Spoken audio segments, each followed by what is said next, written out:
반갑습니다. 투자하는 아재입니다. 오늘은 내러티브 앤 넘퍼스 3부로 넘버크런칭 도구에 대하여 이야기해 보도록 하겠습니다. 시작에 앞서 구독, 좋아요, 슈퍼땡스는 저에게 큰 힘이 됩니다. 숫자에 입각한 투자를 하는 사람에게는 지금이 황금기입니다. 수십 년 전만 해도 몇 달이나 걸려야 했던 일들이 기술의 발전으로 단 몇 초 만에 끝낼 수 있습니다. 물론 이를 오남용하여 조작되고 편향을 일으키고 있다는 문제점 또한 드러나고 있습니다. 그렇다면 오늘날은 데이터의 시대일까요? 정보의 시대인가요? 사실상 데이터와 정보는 완전히 다른 개념임에도 같은 의미인 것처럼 혼용되고 있습니다. 데이터는 넘버크런칭의 시작점이며 가공되지 않은 숫자로 정의됩니다. 우리는 이런 숫자들을 대량으로 모으고 저장하는 것이 가능한 데이터의 시대에 살고 있습니다. 데이터가 정보가 되기 위해선 가공과 분석을 거쳐야 하며 이 부분에서 숫자의 편향과 오차가 숨어 있는 것입니다. 또한 데이터 양산은 가공해야 할 데이터가 훨씬 늘었다는 의미인 동시에 데이터끼리 모순된 신호를 발산하기 때문에 정보로 바꾸기가 훨씬 어려워졌다는 의미입니다. 결국 우리가 직면한 문제는 정보의 과부하가 아닌 데이터의 과부하입니다. 저자는 넘버크런칭 과정을 1. 데이터 수집, 2. 데이터 분석, 3. 타인에게 데이터 제시의 세 단계로 나누고 있습니다. 각 단계에서 발생되는 숫자의 편향과 오차를 최소화하고 숨어있는 편향과 오차를 파악할 수 있는 방법을 이야기하고 있습니다. 1. 데이터 수집. 데이터를 정보로 가공하기 위한 첫 단계로 전산화된 데이터베이스에 접속하거나 실험이나 설문을 통해 데이터를 수집할 수 있습니다. 일반적으로 데이터는 조직화된 정부, 증권거래소, 각종 기업과 기관 등의 데이터베이스에 접속하여 보유하고 있는 설문조사, 실험 등을 통해 수집할 수 있습니다. 과거의 데이터 수집은 시간도 많이 들고 수작업이 많이 필요한 작업이었습니다. 하지만 최근엔 전산거래가 증가하고 대부분의 데이터가 온라인에 기록되면서 데이터베이스를 구축하고 유지하는 일이 간편해졌습니다. 데이터를 사용할 때 가장 우선되어야 할 것은 신중하게 수집하고 조직된 소규모 데이터 표본과 다양한 잡음이 섞여 있어 잠재적 오차도 클 수 있는 대규모 데이터 표본 사이에서 선택해야 한다는 것입니다. 둘 중 하나를 선택할 때에는 통계학의 기본 요소 중 하나인 대수의 법칙을 따르게 됩니다. 대수의 법칙은 표본의 크기가 클수록 그 표본에서 얻어지는 통계량이 더 정밀해진다는 것입니다. 만약 금융 데이터를 수집한다면 다음과 같은 선택을 해야 할 것입니다. 1. 공개 기업 데이터 대 비공개 기업 데이터. 상장된 기업들은 기업 정보 공개 의무에 따라 대중에게 재무제표를 공개해야 합니다. 그렇기 때문에 공개 기업의 데이터는 비공개 기업 데이터보다 접근하기 훨씬 쉽습니다. 2. 회계 데이터 대 시장 데이터. 공개 기업의 경우 재무제표 데이터뿐만 아니라 주가 변동과 매매 호가, 거래량 등의 거래 데이터와 같은 금융시장에 나오는 데이터에도 접근할 수 있습니다. 3. 국내 데이터 대 글로벌 데이터. 많은 수의 리서처들, 특히 미국의 리서처들은 주로 미국 내의 데이터에 집중하는 편입니다. 더 이해하기 쉽고 신뢰할 수도 있고 접근하기도 더 쉽기 때문입니다. 하지만 기업과 투자자가 세계화하는 분위기에서 국내 시장에만 초점을 맞추는 것은 적절하지 않을 수 있습니다. 특히 세계 시장을 염두에 두고 있다면 더더욱 그러합니다. 4. 정량 데이터 대 정성 데이터. 일반적으로 데이터베이스는 정량 데이터에 치중되어 있습니다. 수집된 데이터의 양이 방대하고 정성 데이터보다 저장과 검색이 용이하다는 장점 때문입니다. 예를 들어 공개 기업의 이사수를 알려주는 데이터는 확보하기 쉽지만 이사회 내의 알력이 얼마나 심한지를 알려주는 데이터는 확보하기 어렵습니다. 물론 최근 소셜미디어 사이트가 급증하면서 정성 데이터를 읽고 분석하고 저장하기 위한 기법들이 자연스럽게 발달하고 있습니다. 우리가 수집하려는 데이터의 유형에 따라 얻게 되는 결과는 달라질 것입니다. 이유는 우리가 데이터 유형을 선택하고 고집하면서 의도치 않는 편향이 스며들기 때문입니다. 데이터가 객관적이라는 믿음을 고수하는 사람이라면 데이터 수집 과정을 살펴보는 것만으로도 그러한 생각을 몰아낼 수 있을 것입니다. 우리가 데이터 수집에 있어서는 조심해야 할 두 가지 편향으로 선택 편향과 생존자 편향이 있습니다. 첫째, 선택 편향. 통계학에서는 가능한 큰 모집단에서 골라낸 표본으로 결론을 도출하는 대수의 법칙을 따르는 것이 완벽하게 합리적이라 생각합니다. 물론 무작위 표본이어야 한다는 조건이 따릅니다. 일반적으로 간단한 방법으로 생각할 수 있지만 실제 사업이나 투자와 관련해서는 매우 어려울 수 있습니다. 어떤 경우에는 원하는 결과를 얻기 위해 노골적으로 편향이 개입되기도 합니다. 예를 들어 기업의 실적이 전반적으로 괜찮다는 것을 보여주기 위해 미국에서 시가총액이 가장 높은 기업들을 모아놓은 S&P 500의 기업만을 표본에 집어넣는 결정을 내릴 수도 있습니다. 하지만 시장 전체로 확대하여 일반화해서는 안 될 것입니다. 추가로 데이터 수집에 아무런 영향도 미치지 않을 것이라는 믿음으로 내린 선택에 자신도 모르게 편향이 개입될 수 있습니다. 예를 들어 표본을 공개 기업으로만 한정하기로 한 선택 자체가 악영향을 미칠 수 있습니다. 이유는 데이터베이스 자체가 공개 기업에 대한 데이터만을 포함하기 때문입니다. 비공개 기업은 공개 기업보다 사업 규모가 대체로 작기 때문에 이러한 데이터에서 얻은 결과값을 모든 사업체로 일반화해 적용해서는 안 됩니다. 위의 편향을 조심하기 위해서는 데이터를 수집할 때 표본에서 제외시킨 데이터도 함께 살펴보는 것이 좋은 방법이 될 것입니다. 둘째, 생존자 편향. 이것은 어떠한 이유로 데이터에서 제외된 것을 아예 무시하는 편향입니다. 생존자 편향을 보여주는 예로 저자는 동료 교수 스티브 브라운이 헤지펀드 수익률을 조사하면서 했던 연구를 들었습니다. 그동안 헤지펀드의 장기간 수익률을 관찰한 수많은 연구들은 헤지펀드가 기대를 훨씬 뛰어넘는 초과 수익을 달성했다고 결론을 내렸습니다.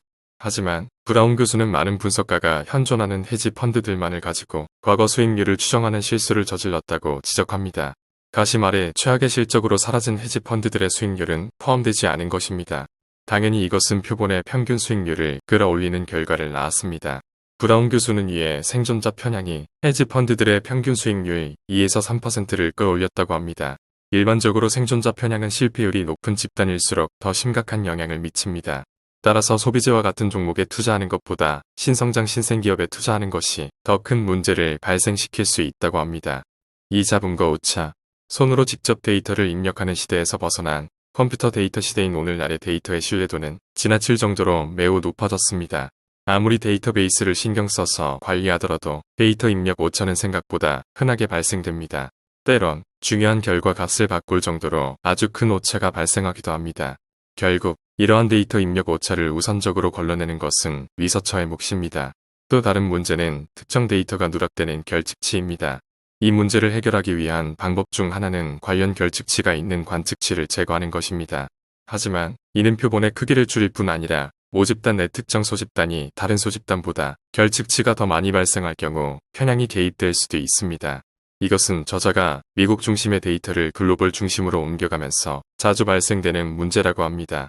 예를 들어 저자는 기업의 부채 규모를 살필 때 리스 계약도 부채로 본다고 합니다.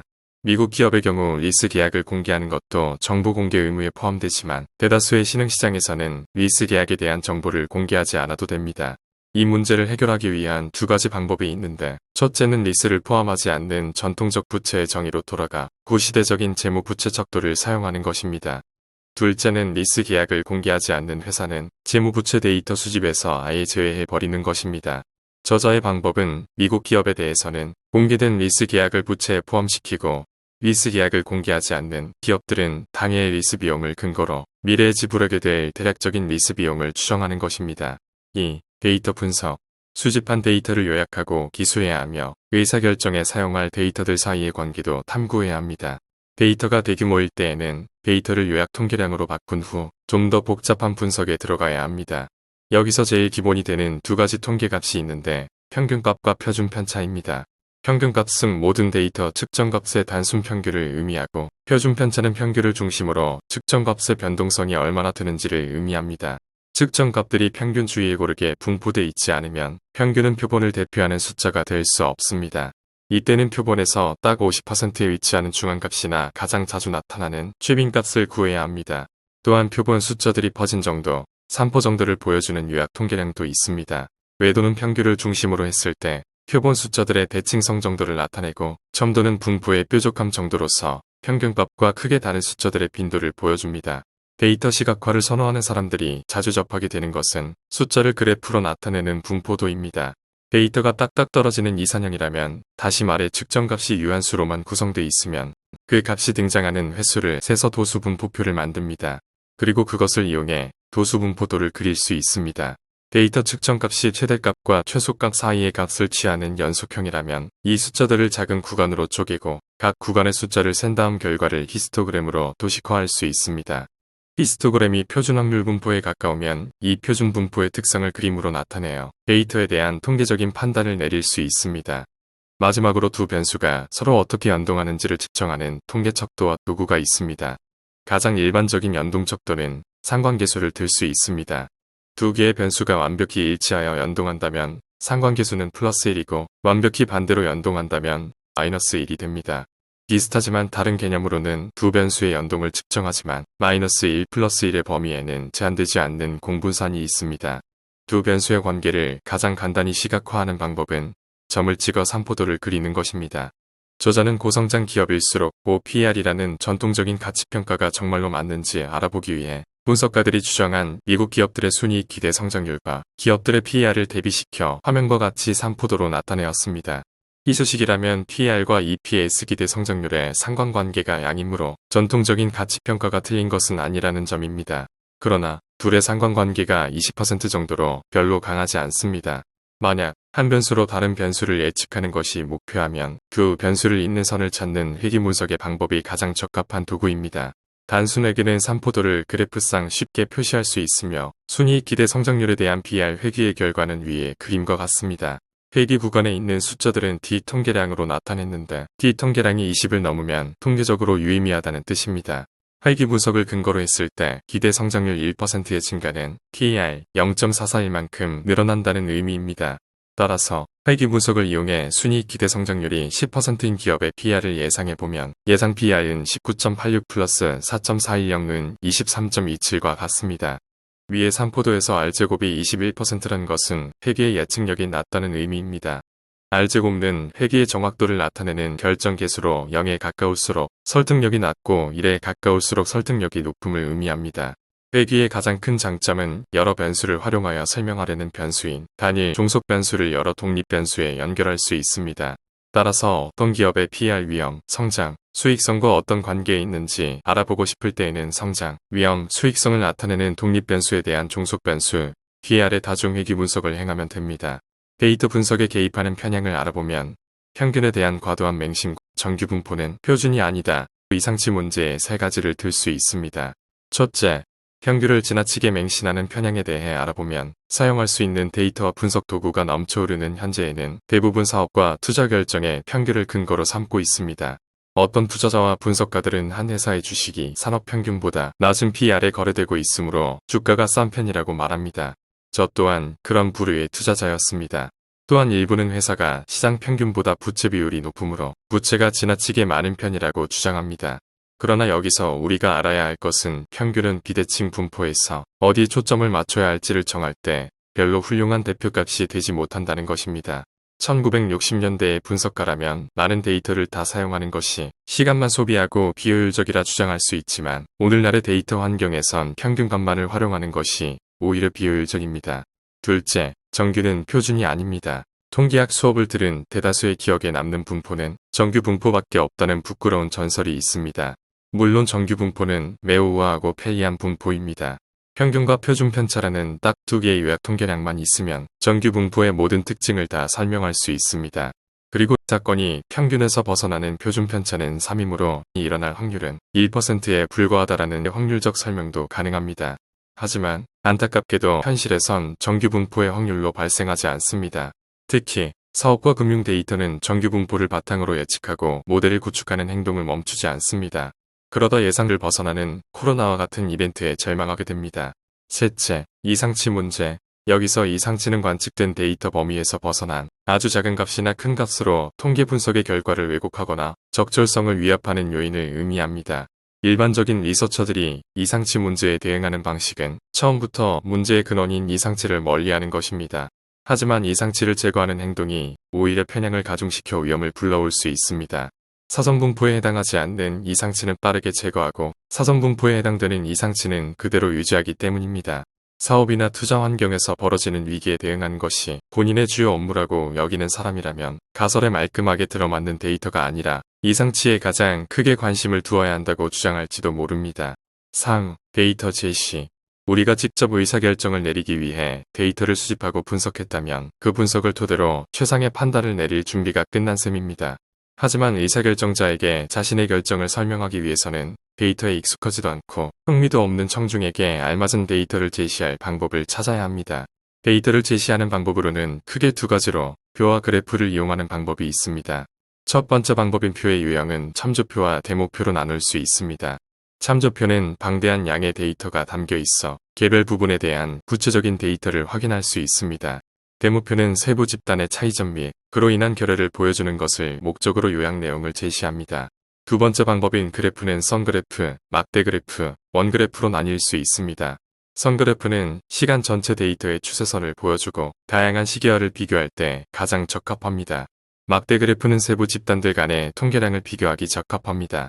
예를 들어 같은 섹터의 5개의 기업들의 PER을 비교하면 그중 이상치가 어느 것인지를 알아낼 수 있습니다. 원그래프는 전체를 구성 요소로 쪼갤 때 용이한 그래프입니다. 예를 들어 글로벌 기업의 국가별 매출을 보여주거나 기업의 여러 사업별 실적을 보여줄 때 원그래프가 좋습니다. 다음으로 데이터 제시의 편향과 과실에 대해 이야기해보면 제시하는 데이터의 축의 크기를 바꾸거나 인포그래픽을 조작 설계하여 실제보다 더 크게 보이게 만들어서는 안 됩니다. 따라서 데이터 제시 단계에서는 모호한 내용을 담은 3차원 그래프로 의사결정에 혼란을 주는 것이 아닌 그들이 더 나은 결정을 내리도록 돕는 것을 목표로 삼아야 합니다. 따라서 텍스트로 설명해도 충분할 때는 표를 사용하지 말아야 하며 표 하나로 충분할 때는 그래프를 덧붙이지 말아야 합니다. 또한 2차원 그래프만으로도 충분하다면 3차원 그래프를 사용하지 말아야 합니다. 오늘은 데이터를 정보로 바꾸는 처리 과정에서 어떤 식으로 왜곡과 편향이 스며드는지를 이야기했습니다.